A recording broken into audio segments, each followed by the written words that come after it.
In this episode of Man vs. Marriage, we have a special guest, a very good friend of the program. I'm going to stop calling him a guest here pretty soon. But one Noah Wylie, he will be here, and we will be talking about pornography. So this is an episode you don't want to miss. We will be right back.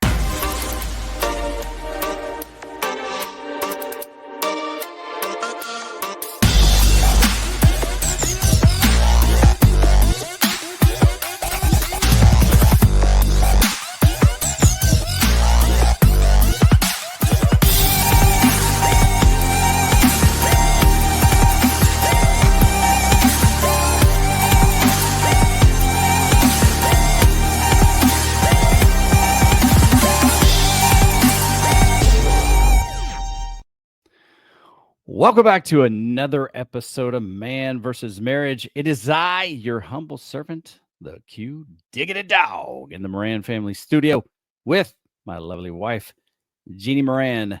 Jeannie, give us 3 to 5 paragraphs about you and what you do and who you are. Go. No. I'm not giving you 3 to 5 paragraphs. See, this backfired on me because usually I say what's up to the people, and you legitimately say what's up to the people, but you give me no additional dialogue. And so I'm trying to get you to talk a little bit more in the beginning of the show. So if you want to try this again. Not really. Okay. Jeannie, Yep. Tell the people who you are and what you do. I'm your wife and I run the house.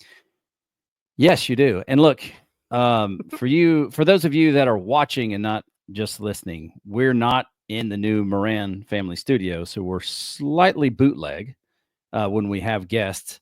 So Jeannie's going to be looking off into the distance, and that is not her just fawning over me for my love. She's just kind of looking at me when she's talking, and I'm over here, but I'm also right there. So I couldn't resist. Well, it's great to have you guys here. Thank you for watching. Thank you for listening. Make sure that you utilize the email address quincy@mvsmpodcast.com. Very important you continue to use that. If you're sitting there listening to this program and you've thought once or twice, I think I'm going to email this guy. Go ahead and do it today. quincy@mvsmpodcast.com. We're here to help you. We're a journey-driven podcast, and we're here to answer this major question for you. I'm going to reverse that. We're here to ask this major question to you, which is, what do you want?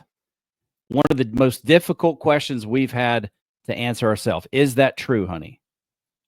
Yeah. You say yeah like it's not true. Well, in the beginning, it was, what do we want? Now it's, what do we want more of? Okay. So, well, it was tough to answer either way. Just saying. But thanks for bringing that out live. No, it's true. Before you do that, make sure you head over to quincymoran.com/apparel. Check out the things we have. We have some clothing there, but it also gives you all the things that we are doing, all the projects we're doing to affect culture in a positive way. So you can get this flagship Man vs. Marriage t-shirt. Go out amongst the public and go create some conversations and be bold enough to tell people this show is touching your life by the grace of God, so that we can go out and just impact culture in a very positive way. So without further ado, I'm going to bring the man, the myth, the legend on. One Noah Wylie. Noah. Hello. Welcome. Thank you. Thank you for having me on. A man, myth, and a legend, all wrapped into one. Wow. Yes. And I really need to dig deeper into what that actually means. I've just heard it, for ages, but I really don't know if that's a good thing. I mean, the legend is in there, the man is in there, but the myth, what is the myth part all about? That's a good question, because maybe that's just the parts of ourselves we don't really know. It's just mythological in nature. Can't pin it down. I'm not sure, I think it's the fish was this big stories. Is that what it is? Okay. So. Okay. Well, it's something for me to dig into, because maybe somebody this awesome, it's only been in myths or mythical, legend that it's actually happened. So I'll look into that. All right, Brother Noah. To your research, yes, sir. Yes, I'm going to bring it and do an episode on it. Probably not. There you go. But with that being said, I want you to take a minute for the new listeners to tell them Yes, sir. who you are and what you do. And for the people that have listened and know who you are, remind them who you are and what you do. Yes, sir. Well, my name is Noah Hezekiah Wylie. Yeah. And yes, I have reached the great decade of 40 years on this earth when one or two things start to make sense now. Not much, but I am the husband of one, as you see there, the father of 10. And yes, those are all 10 by the same woman, which blows people's minds. It blows my mind too sometimes. But my wife and I, Amanda, we own and operate our own bookkeeping business together. So that's a lot of fun. Learn a lot about each other doing that.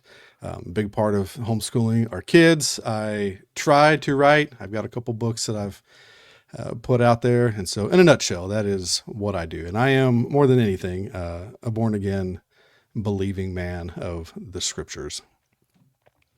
Yes, for sure. And I want to challenge something you said. You said you tried to write. I am not a guy who enjoys reading. I enjoy listening to books, but reading your work, very impressive. I think you're a great author. So Thank you, sir. You're not trying to write it. Appreciate You're that. doing it.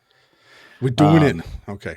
That's a good reminder. I really appreciate it. I also like that you are very familiar. You're intimately familiar with the questions that people generally ask when you tell them you have a lot of kids. Is that? I am. Well, here's what it. Go ahead. Here's what Hit it me with normally more. is for us. It's, are you Mormon? Are you Catholic? And are they all from one marriage? That's marriage. usually what I get. Yeah. The And one then marriage one is usually, yeah.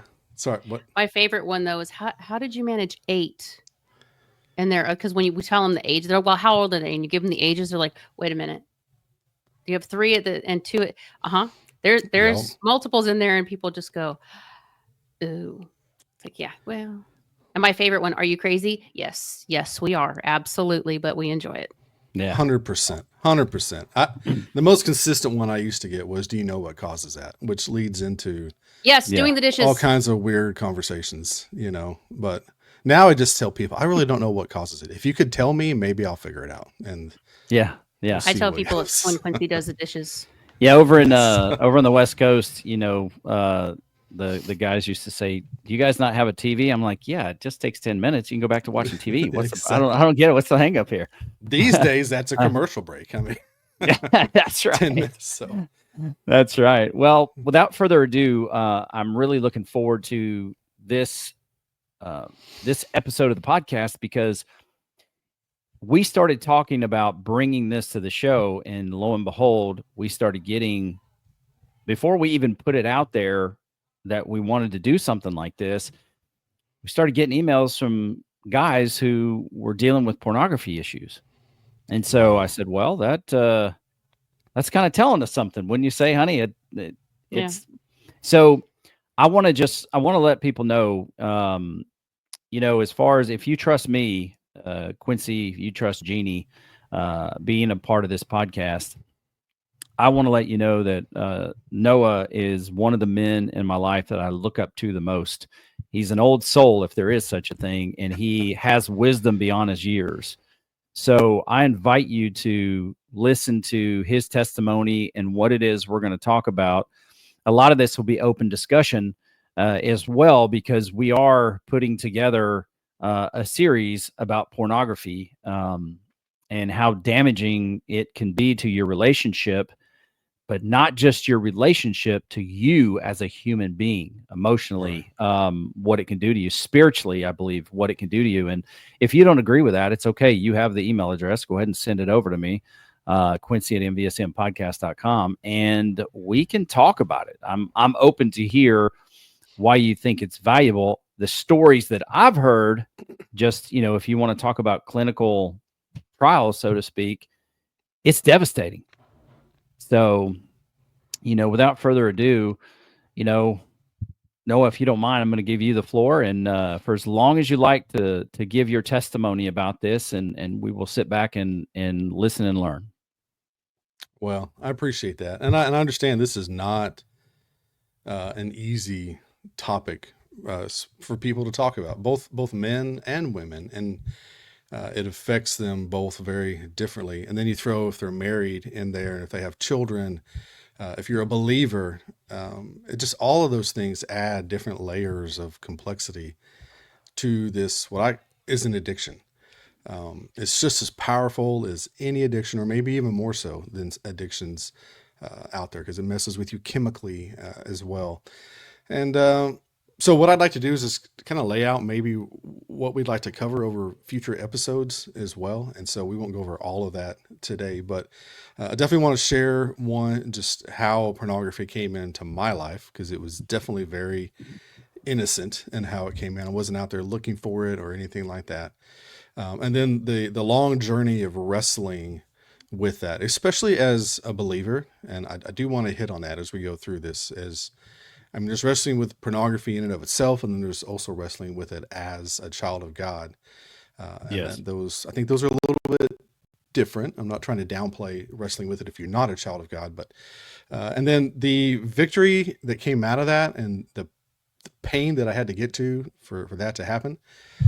We've got to touch on the damage that it did to those around me.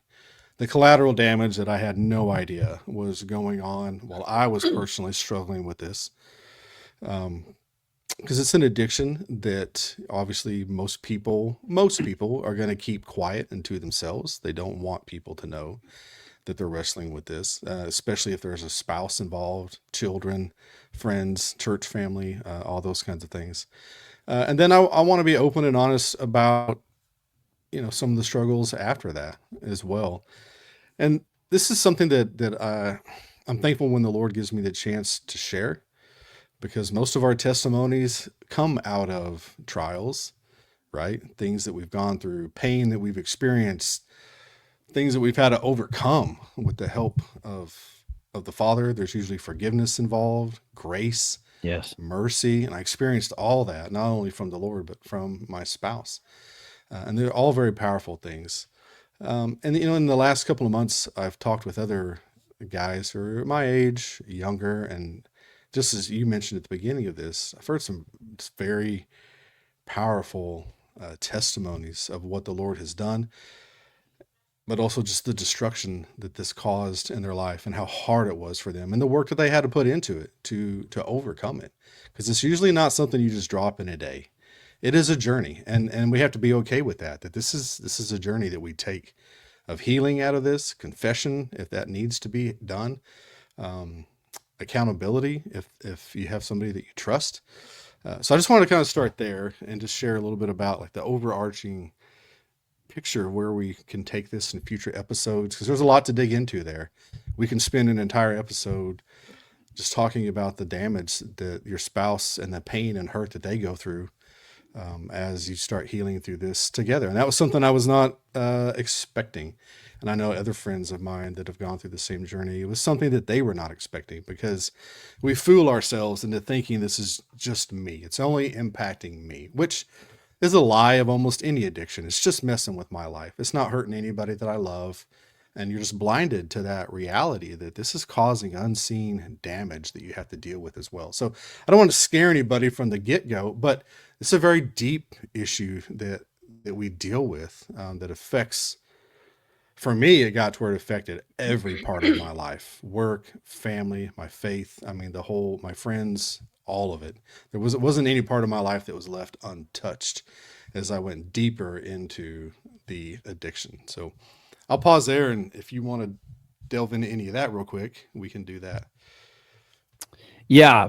First off, I'd, just really want to thank you, number one, for being willing to share your faith and how that has allowed you, the ability to overcome, what this thing is, what this addiction is that you've battled in your life.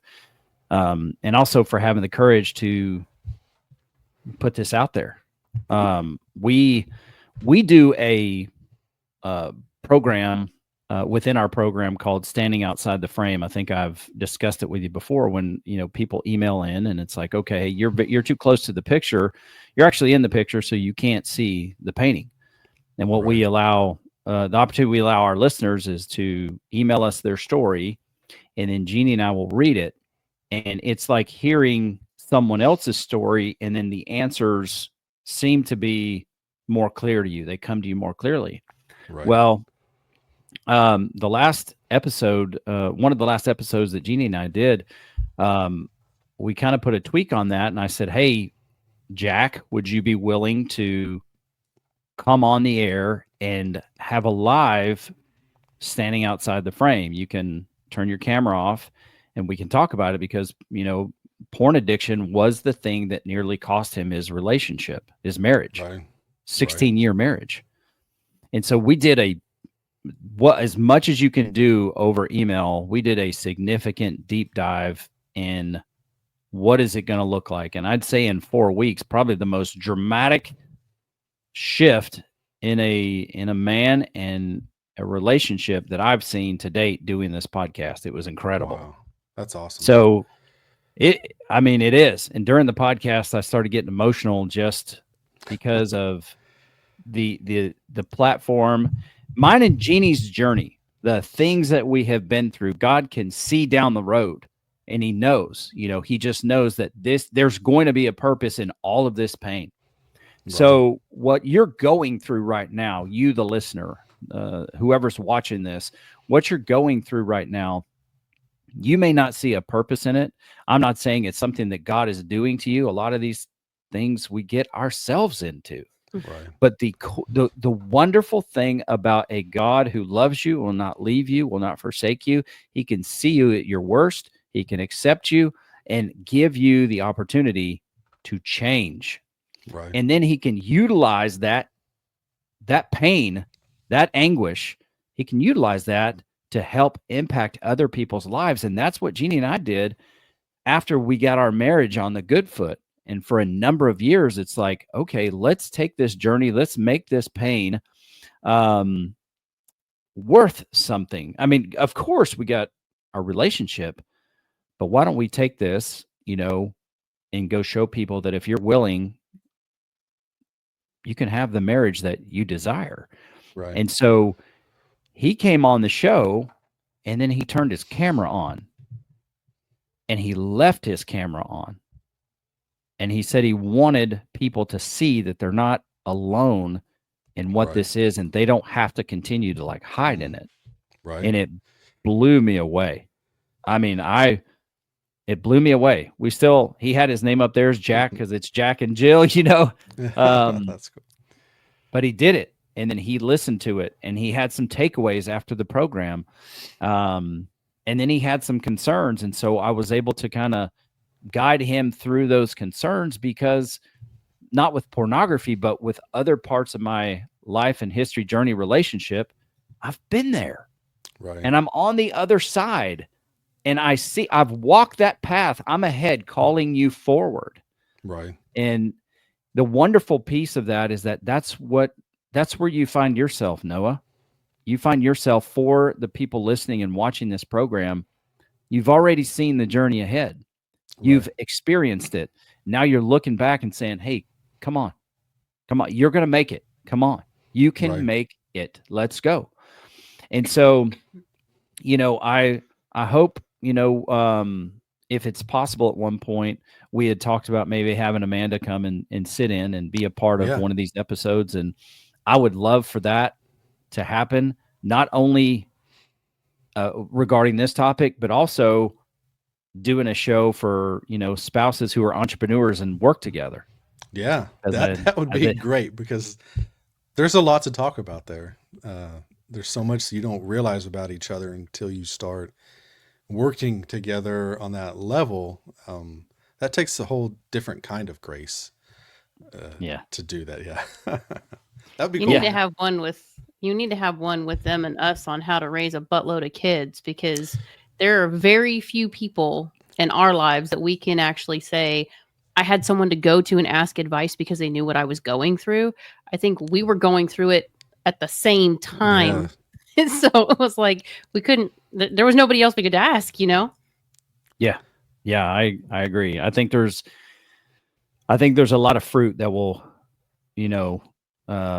be ripened, and it will grow and ripen through this next phase of the podcast, and having, you a part of it as much as you like to be. So with that, I like where you started this, and that's where, how porn came into your life, and what that looked like. And so, if you want to talk a little bit about, or give some background about, your relationship, and, you talked about your faith. I ask you to, share as much of that as you like, and what's gone on in this experience, but just how did pornography, become a part of your life? What was the gate? Sure. Yeah, that's where we should start. So, I think I want to share just a brief kind of overview of it. Entered my life in an impactful way when I was 14. But from there, it kind of went away for a while. And then when I was in college, it came back. And then my wife and I got married, and it continued on through our marriage, unbeknownst to my wife. And then we had children, and it kept going through the first couple of children. Then the Lord really started working in my heart about just seeing how destructive this was. And he finally just brought me to the point of, listen, you've got a choice. It's either going to be, you're going to give up everything that you care about for this short-term pleasure addiction, or you're just going to go off the deep end in such a way where you're not going to come back for it, maybe for a long, long time, or we can deal with this thing. And so the Lord brought me to that point. And when he brought me to that point, that was I was many, many years into the struggle that I dealt with by myself. And the reason I'm starting kind of there is that one night the Lord had just done a bunch of stuff in my life, and I'll share that in more detail maybe in future episodes, but to bring me to the point to be courageous enough to confess to my wife, not just the pornography thing, but it was like a surgeon was going to work in my heart. Every nitty gritty, disgusting detail that I never thought I'd be able to tell my wife, the Lord allowed that to come out for her to listen to it with grace. But part of that discussion, some things went off in my mind that I didn't realize as I was confessing things that took place even before pornography was actually introduced to my life. And they were things that were sitting there as seeds ready to grow when that pornography hit, that I didn't know were there. Okay. And so when I was very young, I had not intercourse, but there were a couple of encounters with some neighbor girls that to me didn't seem wrong, but like the mom walked in on and was like, what is going on? And I hadn't initiated it. But that I didn't realize that was still there, right? That what had happened was still in my heart. And then, so when pornography entered, like that seed just took off of what had been there hibernating for quite a while. And so there were two occurrences like that. And other guys that I talked to, not that happens to everybody, but there are similar things that seeds get planted in your heart that they're just there waiting for the right moment, sadly, to take root. And so fast forward from that to when I was 14. Well, let me just back up. So, not every man listening to this is addicted to pornography at this moment. There are some that are. There are some that are on the way to being addicted to it.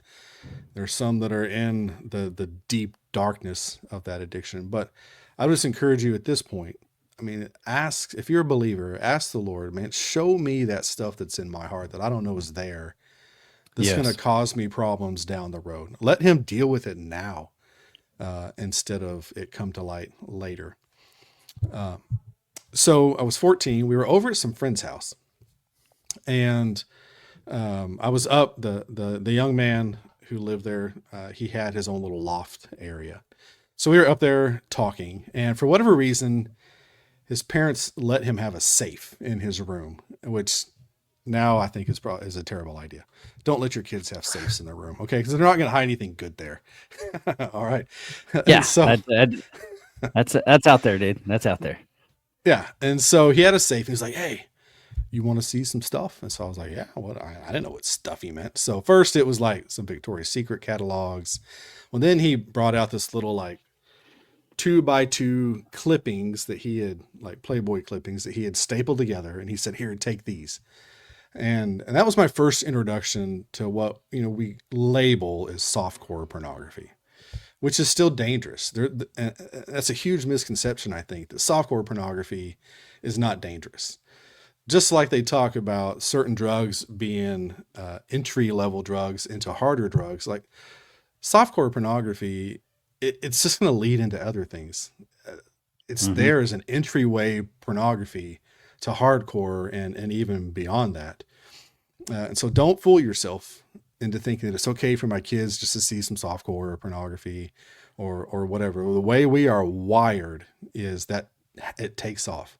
We're wired to take action on those things, okay? Whether it's softcore or hardcore or whatever. But that was my first exposure to what we would call softcore pornography, which for the listeners means nudity without like intercourse and that kind of things. So I hid them in my shoe, right? And somehow I kept those hidden for months. And my parents, to my knowledge, never found out about it. So I would sneak them out of my shoe. I would look at those, and we can also at some point we can talk more about certain actions that start coming along with looking at pornography that then affects your sexual relationship with your spouse later on. Absolutely. So that was my introduction into pornography, was those little 2x2 clippings. And I'm telling you, to this day, not that I try to think about them, but sometimes they would still pop into my head. It's clear as the day that I looked at them. I'm 43 now, so we're almost talking 30 years ago that happened. So I'll pause there. That's kind of introduction to how I got into it. Yeah, I really appreciate it. And, something that stood out to me, that you said was, why don't you ask God to search your heart?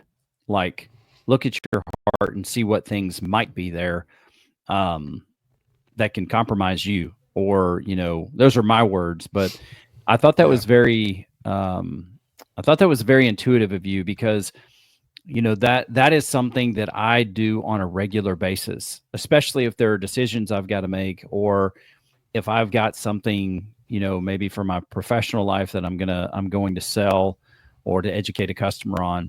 It's something that I probably about a year and a half ago, I had noticed that, I was bringing up my family. Maybe it was 2 years ago. I was bringing up my family when talking about sales, which is not a bad thing, but I kind of caught myself trying to utilize my family as my line of credibility, and and maybe my story, maybe they would be more compelled to do business with me, and I just looked at it. I said, if that's not manipulation, that's close. That's a close cousin of manipulation. So I don't want to do it anymore. And so, from that time on, I regularly just ask God to search my heart, look at my heart, because that's where like your intentions and your motivations lie. And so if there's something that's hiding in there, it's like, Lord, please shine a light on it so that we can work through this together. And some things you got to work through. Some things, by the grace of God, he delivers you from them, like a deliverance moment where it's down, it's done, and you can move on. But if you are hiding things, if you are keeping things to yourself, what I call suffering in silence, or you're ignoring things in your life, those generally lead down a path to destruction. And I'm not trying to be hyperbolic, but really when you think about the things that it does to your mind and to your spirit, to your soul, it's a destructive thing because it affects other aspects of your life. So I commend you for, recommending that men of faith, and listen, if you don't have faith in God, I encourage you to reach out to him, because he's always listening, and and see what it is you hear. Open your heart. Ask God to search your heart. So men of faith, women of faith listening to this, because I don't know that pornography is particular to men. I think there are women who struggle with it as well. Yes. and there are women who listen, and watch this show. So ask God. This is great advice by Noah.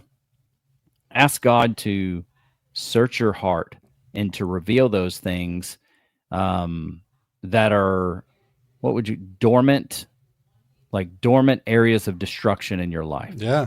I think that's truly encourage you to. Yeah, and thank you for bringing that part up. And I know when I was 13 years old, I lived in an apartment complex with my mom out in California for a year, and I found some I don't know, somebody had like ripped up some kind of a magazine. I don't know if it was Playboy or Hustler or what, but I found it. I was like, hey, this looks like a score. I'm taking it home. And I don't know. I hung out with it for a little while and then just eventually ended up throwing it away for whatever reason. But it's interesting that that was kind of, the first step into that. And I'd be curious, for you, the listener, what was it, for you? Where did it enter your life, and how far, does it go back? Yeah, I will pause right there myself too, and just ask Jeannie, you got any input thus far, honey? No, I mean, he's right. It's not just guys. I found my dad's stash when I was, let's see, Munchkin is 27. She was 2. So I had to have been probably 16-ish. Yeah. 15, 16-ish. So, I mean, I was intrigued by it because I wanted to learn things. My house didn't discuss sex as something that was meant to be between a man and a wife. And it was meant to be something that was beautiful, or meant to be something that, if you experimented, it was meant to be with your spouse. In my house, because of my parents' situation, and I can say this because my dad's given his testimony on here before, my dad wasn't a faithful guy. And my mom's theory when me and my sister were younger was to inform us that sex was a service. And if you don't keep your man happy, he'll go find it elsewhere. Well, when you have that in your head, your thought process is, well, if I don't know what I'm supposed to be doing, and there's really, sex ed in school is like the basics of how to create a baby and how to put a condom on a banana.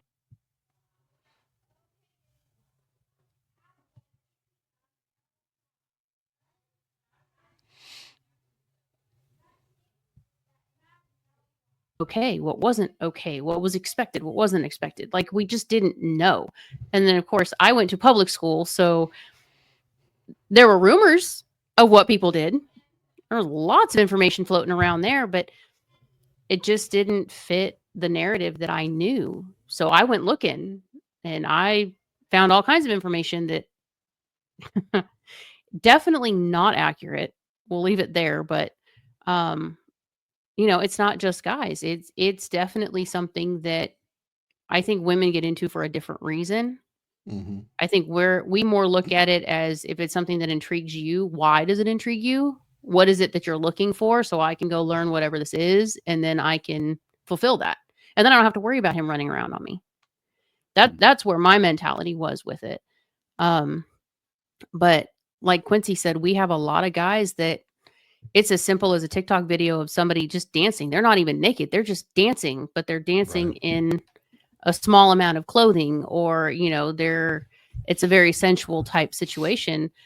For me, it's real hard at the moment because with what I write, depending on where you are on this line, it's a border, So it's, I don't know. I don't know how I'm going to get through this one, to be honest with you. Gotcha. Well, I appreciate you sharing your insight, and, there's some things in my life, around that 10 to 13 year old Quincy, that happened with people that were connected to my family one way or another. And there were some things that happened with me that were very, very inappropriate. And, and so I think the stage was set for me to deal with something of this nature.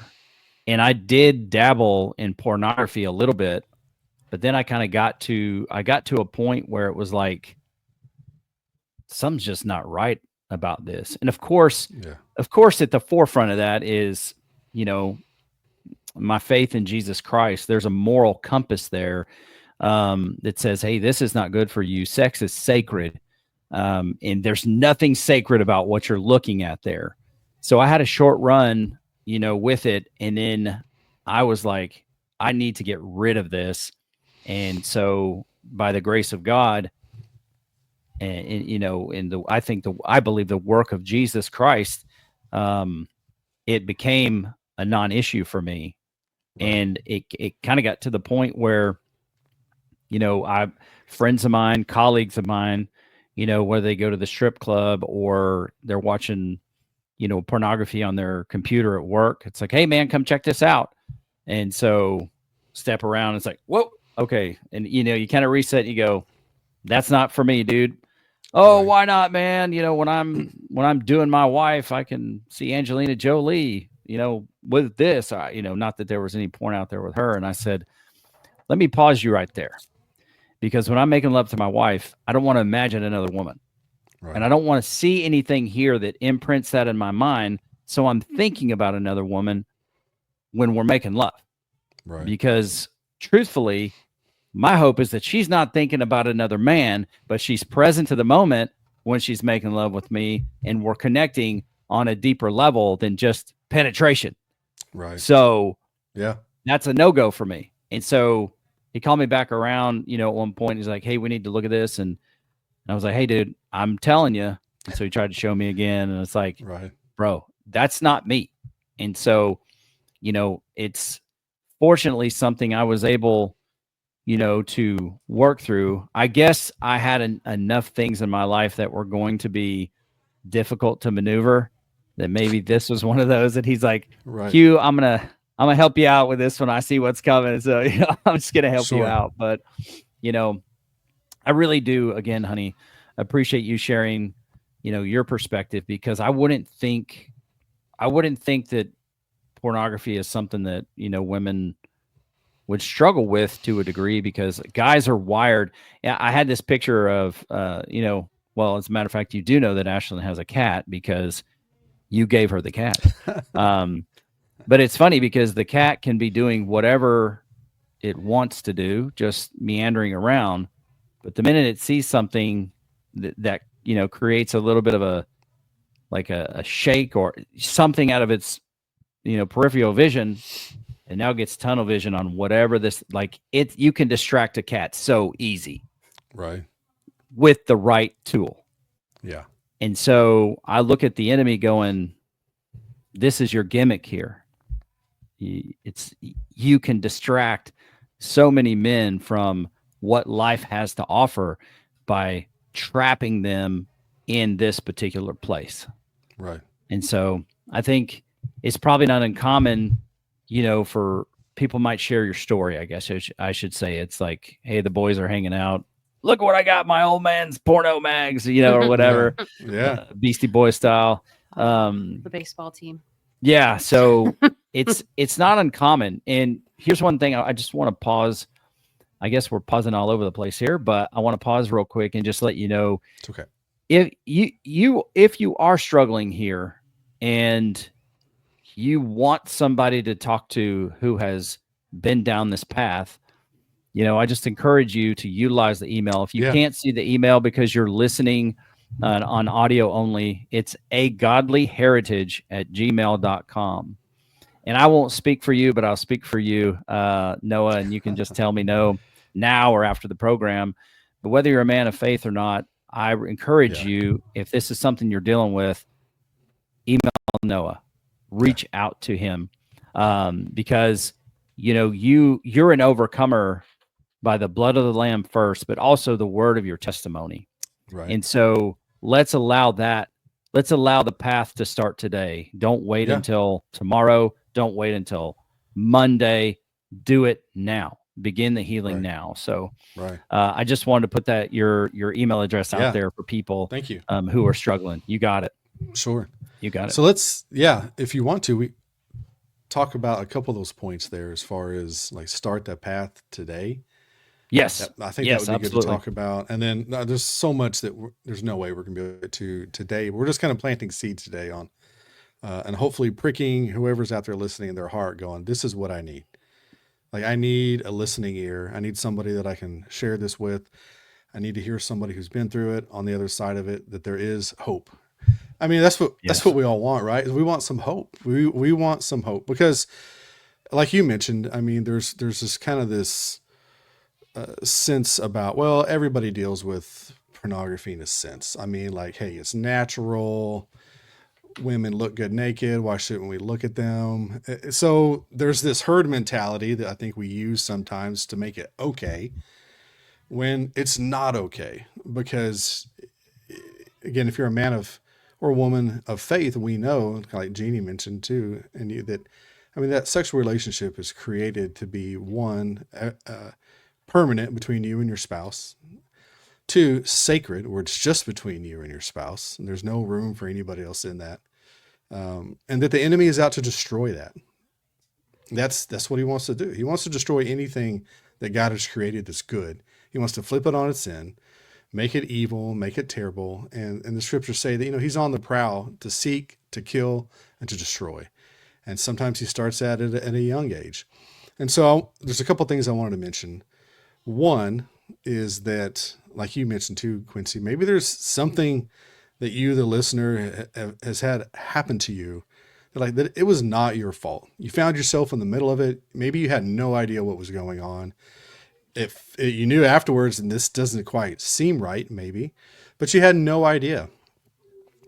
And it took a long time for me to finally just realize that, you know, I didn't go looking for that. Those couple of occurrences that I talked about when I was young, I didn't go looking for that. It just happened. Sadly, it happened to affect my heart as well in ways I didn't understand till later. But there was nothing to be ashamed of there or to feel guilty about. Once the Lord kind of revealed that to me, it helped start the healing process to just to let go of that guilt of what had been done there. Now, did I make decisions later in my life? Yes. Did I cause pain? Yes. But those things were not my fault. And the enemy was trying to keep me just holding on to those, like, hey, this was your fault. You should feel guilty about this. This is the whole reason all this happened. And those were just lies upon lies upon lies. And so if you're somebody who has had that happen, just start right now and just realize, hey, if you didn't have anything to do with that, then you didn't have anything to do with that. And you shouldn't bear that weight for that. Yes. Okay. So that was one thing. Two is, man, we are masters at lying and deceiving ourselves. Yes. Okay. We just are. And those of you that are addicted to pornography right now, you know exactly what I'm talking about.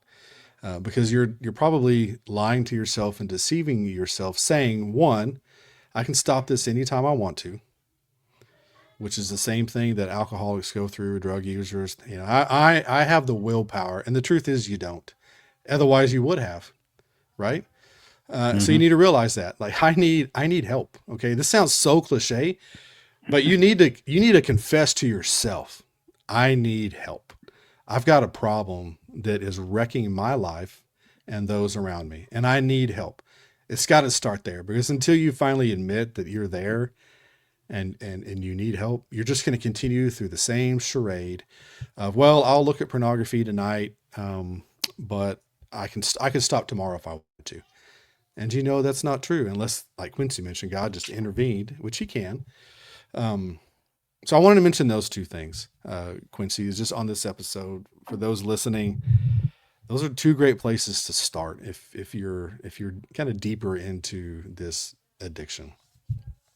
Yeah, I completely agree with you. And, you know, it's really, it really does go, it really does go to the root of the issue and what you might find, listener, in your life, that maybe there are things that you can't seem to keep or maintain.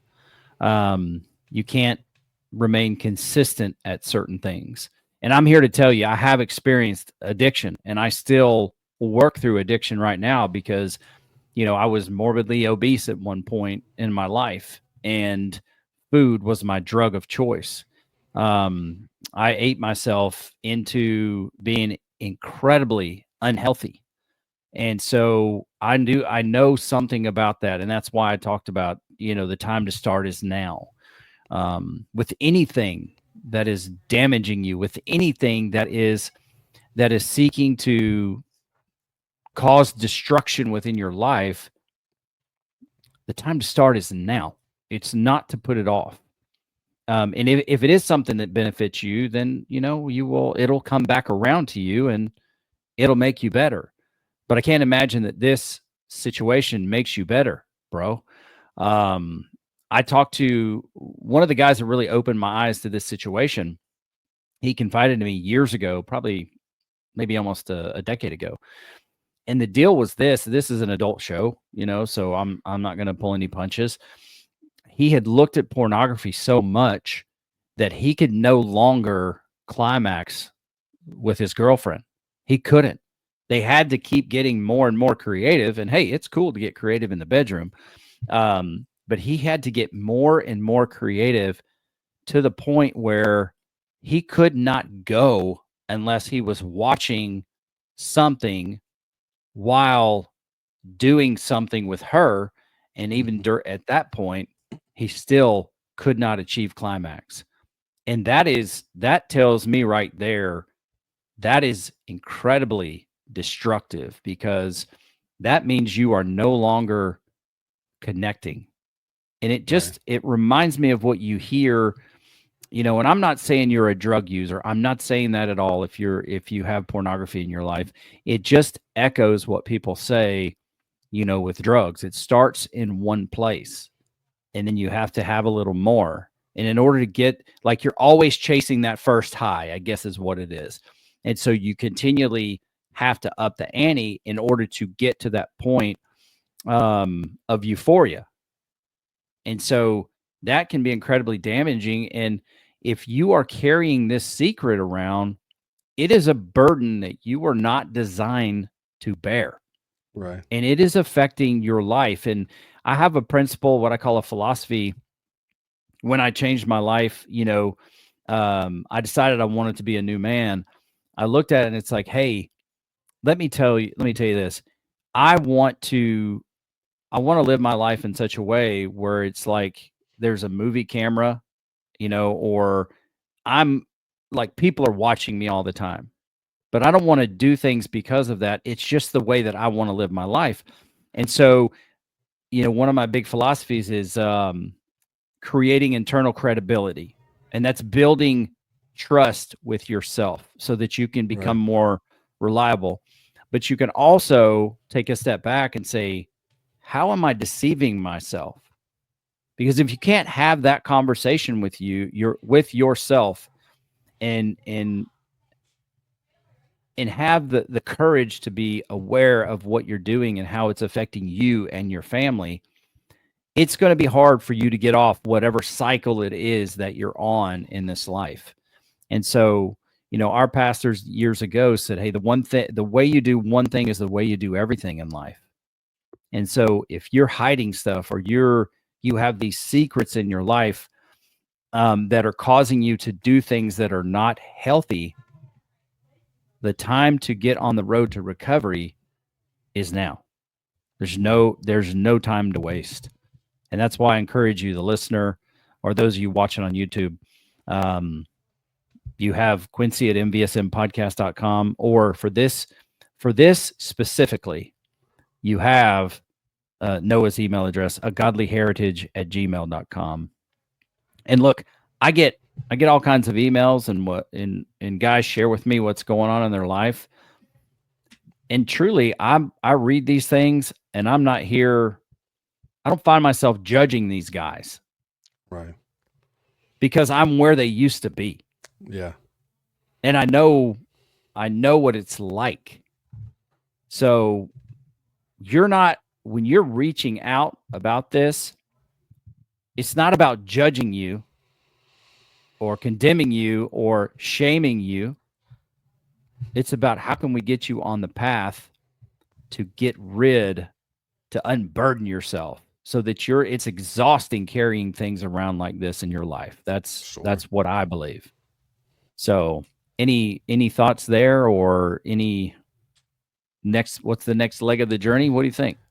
Yeah. So let me just speak to a couple things you just said. I mean, like Quincy said, first of all, you got to realize that the enemy, whether you believe in an enemy or not, and by the enemy, I'm going to be very clear. We're talking Satan, the devil, our adversary, who wants to ruin your life. Like he and your own flesh, okay? Because your flesh feeds off of this stuff. It wants you to keep this like to yourself, okay? If we can personify sin for just a second, a little literary thing going on here. Mm-hmm. Sin is it's like a person, and it wants to take you to a place, and it will never be satisfied until it has sapped everything from you, from those around you, from the plans that God has for your life. Sin is not satisfied with just a little softcore pornography, a little hardcore pornography, there are things that are more disgusting than hardcore pornography out there. And I've been there. Okay. Sin doesn't have a stopping point. You need to understand its desire is to destroy you completely. And when you can try to understand that a little, the journey that it's taking you on has no end except for your destruction. That's when it stops. Okay. Right. And so there is going to be no jumping off point, a little softcore, a little hardcore, unless you start now by confessing, I've got a problem. I've got sin in my life. Something needs to change. It will continue, just like a chain around your neck will continue to drag you down deeper, deeper, deeper. And you may already be here to places that you never thought you would be. Okay. There were things that I had to confess to my wife that I never thought those words would come out of my mouth, with the things I looked at and those kinds of things. And that's what sin does. It's just, it can't help it. That's its nature. It has no good thought for you, no good intent, none of that. It's all in, all the way. And so you need to know that it's not going to stop. Okay. You need something more powerful than yourself to step in and help you. And that's part of what Quincy's talking about with your faith. There is hope. Okay. I want you to hear that in this episode for sure. There is always hope. You're never hopeless. Okay. Now, the enemy wants you to feel that way. That way you will never break this cycle ever. Okay. And so you need to know there's hope, but it has to start with that small step of, this is something bigger than myself. I need help. So I think for this episode, that's what I want to drive home is, there's hope. We'll dive into more details about kind of my journey in future episodes and what it was like in college, what happened when my wife found out, because that did not go well. What happened after that, the pain that it caused her, how it affected my children. And those are things that I want listeners to hear, just so they can say, hey, there's somebody else out there who, and everybody's story is different, but at least somebody who is on the other side, that God brought them through this. For me, it was not easy. Okay. There was a lot of hard conversations. For me personally, it wasn't over with in a night or that kind of thing. But I want the listeners to hear there's hope. And like Quincy said, quit putting it off, because if you could stop, you would have stopped already. You need to start now. So. Yeah, absolutely. And, one of the things that I think is going to be, pivotal in this discussion as we bring the series forward, is the talk about collateral damage. Yeah. Because it is present in addiction. And so even with me and being at my heaviest, or, the problems that it's caused, even after I got healthy, the things that stuck around, the things that I had to go under the knife for, right, because of the damage that was done. There's lots of collateral damage that, that affects you, but also affects the people around you, because right. To the husbands that are listening to this, brother, you're an example to someone in your life, like it or not. And if you have children, you're an example to them. I live my life in such a way where I want to be an example to my wife and my children. I want to live my life in a way that honors God. Right. I want to live a life worthy of honoring God to the best of my ability. And so what our faith offers is freedom. Right. And if I'm telling you, if you've ever been bound or tied up or caught in something, there's no greater feeling. I mean, even some people that have claustrophobia, there's no greater feeling than that moment where you feel that freedom. Right. And now your life feels like there is less pressure on top of it. So I think we have a really great plan, or path, I should say, to talking about this. And I welcome you, the listener. I welcome your questions. And look, it's likely, you find our show because you need help with your relationship. And that's a fact. That's how people find us, because I do ask sometimes. And matter of fact, one of the last listeners is like, I screwed things up and I needed help. And I searched marriage help, and there you were. And so if you're at Man versus Marriage and you've just gotten here, it's because you need help in your relationship. If you're a longtime listener, you're probably here because you love the Q dog. Okay, that's not the reason. The myth. But let me tell you, that is the myth. But let me just encourage you in this.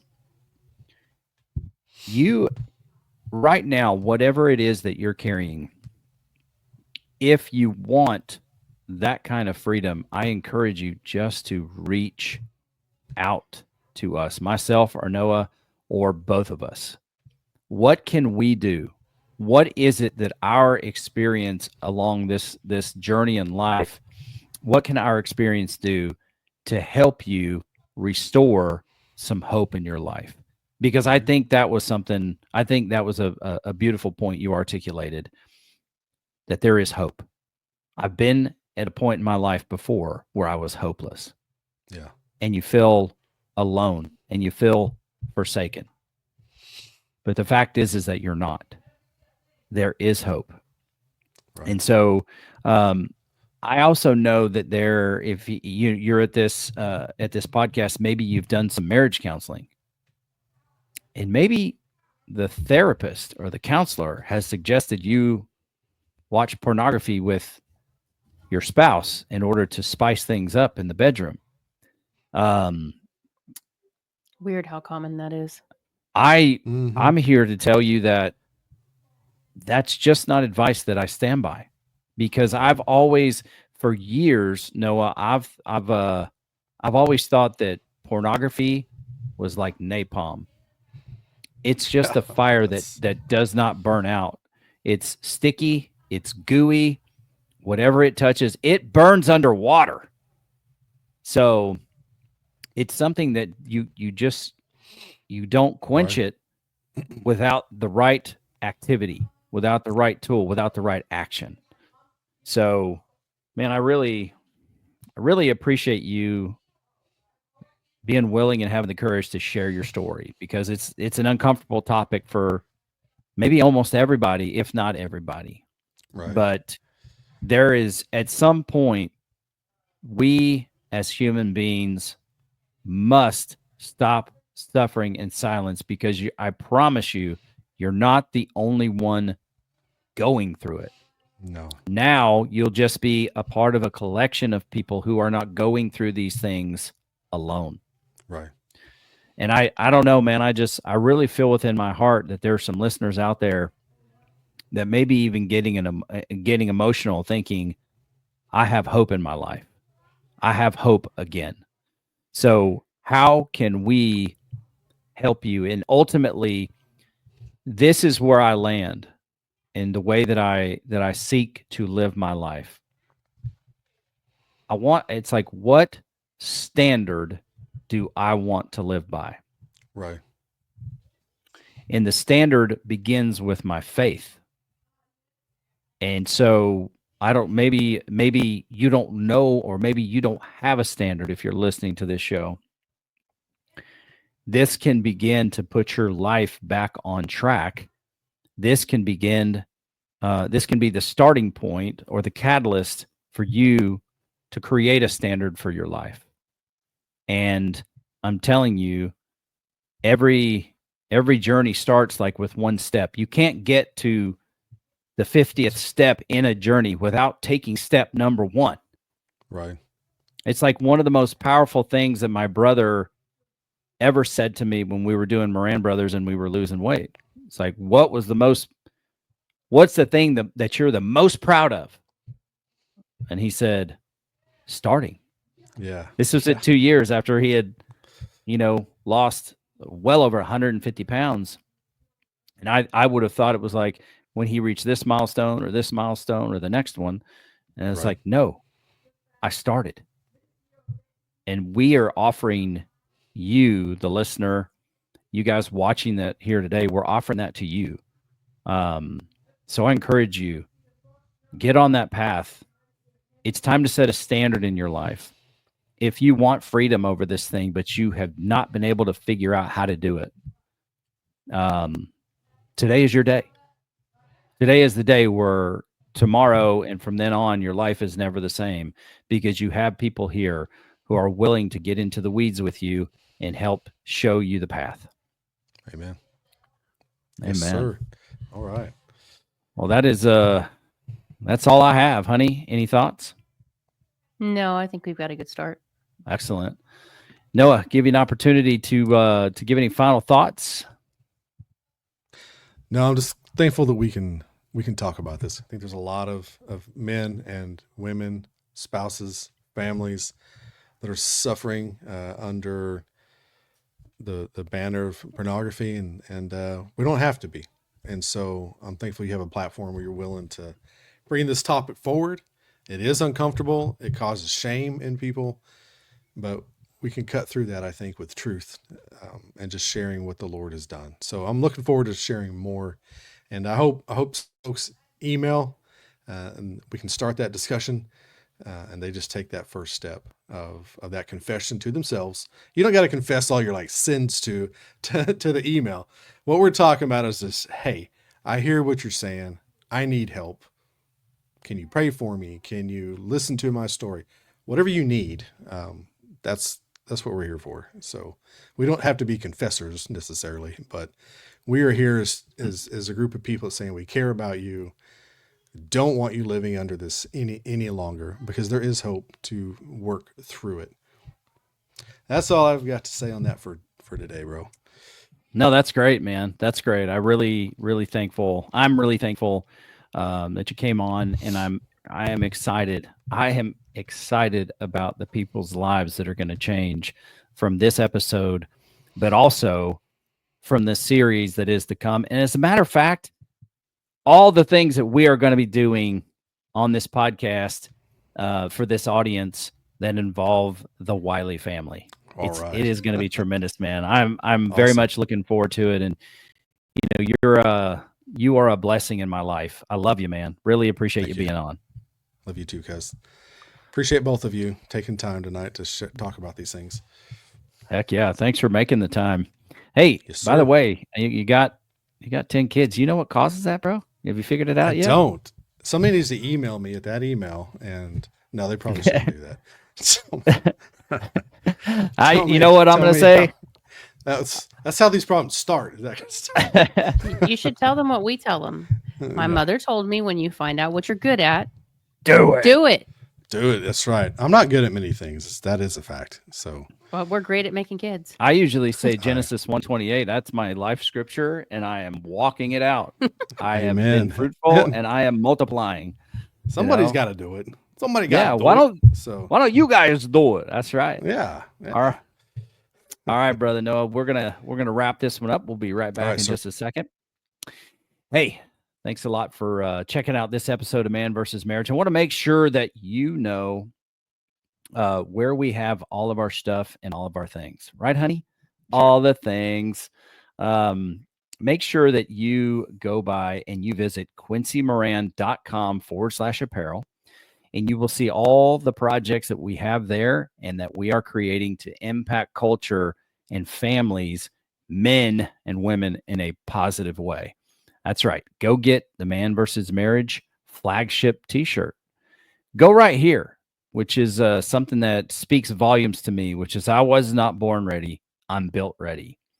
Let's talk about what's going on with Family Famous. Those episodes are coming. You guys are going to love it. And it's going to change your life. It's going to change the trajectory of your life and the course of your family's path. It is going to be fantastic. And then you're going to get into some hustle mania. Take this one to the gym. Go show them how it's done. Look at it in the mirror because we're here to pump you up. I missed the clap. Anyway, that's quincymoran.com/apparel. And then make sure that you utilize the email address quincy@MVSMpodcast.com. All right, honey. Any final words? Nope. Not 3 to 5 paragraphs? Not Definitely not. I haven't written that in a few weeks. Okay.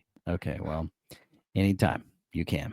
All right, ladies and gentlemen, she is Jeannie Moran. I'm Quincy Moran, and this is Man vs. Marriage, the podcast.